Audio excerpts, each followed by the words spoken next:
नमस्कार, आप देख रहे हैं एक न्यूज 24 और मैं हूं स्वाति आपके साथ। बिहार में होने वाले आगामी चुनावों को लेकर बिहार की सियासत इस वक्त पूरी तरह गरमाई हुई है। आपको बता दें कि बिहार में 10 सीटों पर चुनाव होने वाला है, जिसमें बिहार विधान परिषद की 9 सीट है और 1 सीट पर उपचुनाव होने वाला है, जो कि बांकीपुर सीट है। इससे नितिन नवीन इस सीट पर विधायक थे और उन्हें राज्यसभा जाने के बाद यह सीट खाली हो गई थी।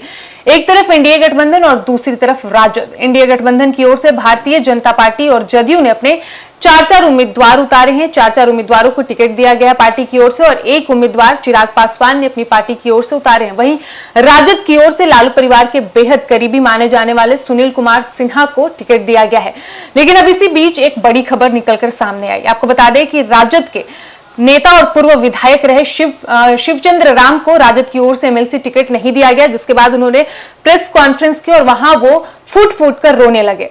उन्होंने ये आरोप लगाया है कि राजद की ओर से पार्टी ने उनसे वादा किया था कि वो उन्हें एमएलसी का टिकट देगा, लेकिन पार्टी की ओर से जब उन्हें टिकट नहीं मिलती है तो वो उससे बेहद नाराज होते हैं। उन्होंने आरोप लगाया कि पार्टी ने जो मेरे से वादा किया था टिकट देने का, वो वादा पार्टी पूरी नहीं कर पाई।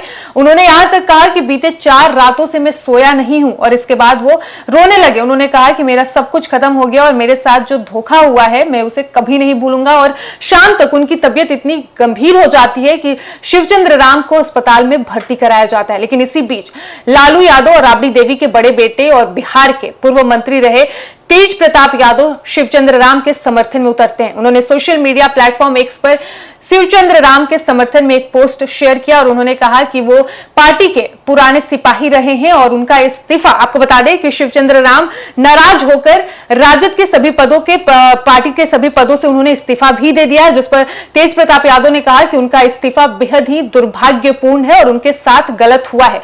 लेकिन वहीं राजद के प्रवक्ता शक्ति यादव ने भी इस पर बयान दिया और उन्होंने कहा है कि शिवचंद्र राम की नाराजगी जायज है और उनका इस्तीफा बेहद दुर्भाग्यपूर्ण है। वो पार्टी के पुराने सिपाही रहे, उन्होंने पार्टी के लिए खूब काम किया है और आज पार्टी जिस भी मुकाम पर है उसमें उनका योगदान बेहद अहम है।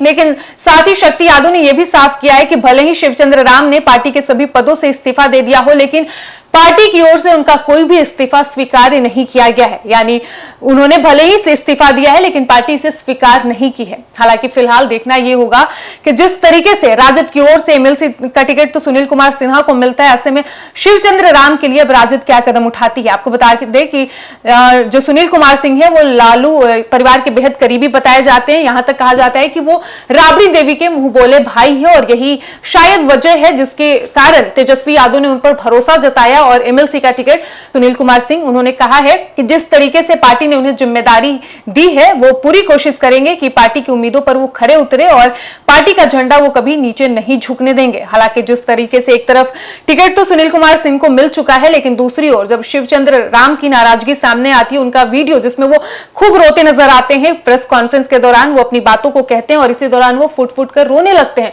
और उनका ये क्लिप सोशल मीडिया पर भी तेजी से वायरल होता है। कई लोग उनके समर्थन में उतरते हैं तो कई लोग राजद के जो समर्थक होते हैं वो उनके खिलाफ भी सोशल मीडिया पर कमेंट करते हैं। लेकिन अब देखना यह होगा कि पार्टी क्या कदम उठाती है, क्योंकि टिकट तो ऑलरेडी सुनील कुमार सिंह को राजद की ओर से दे दिया गया। उन्होंने नामांकन भी कर दिया। जितने भी उम्मीदवार हैं बिहार विधान परिषद चुनाव के लिए और जो 1 सीट पर उपचुनाव होने वाला है, सभी ने अपना नामांकन भी भर दिया है। लेकिन अब शिवचंद्र राम के लिए राजद क्या कदम उठाती है, क्योंकि एक तरफ खुद पार्टी प्रवक्ता कह रहे हैं कि वो पार्टी के पुराने सिपाही रहे। ऐसे में अगर आपने वादा किया है अपने नेता से और अगर आप टिकट नहीं देते हैं तो उनका नाराजगी तो जायज है और उन्होंने जो इस्तीफा दिया है उसमें कहीं कोई गलती नहीं है।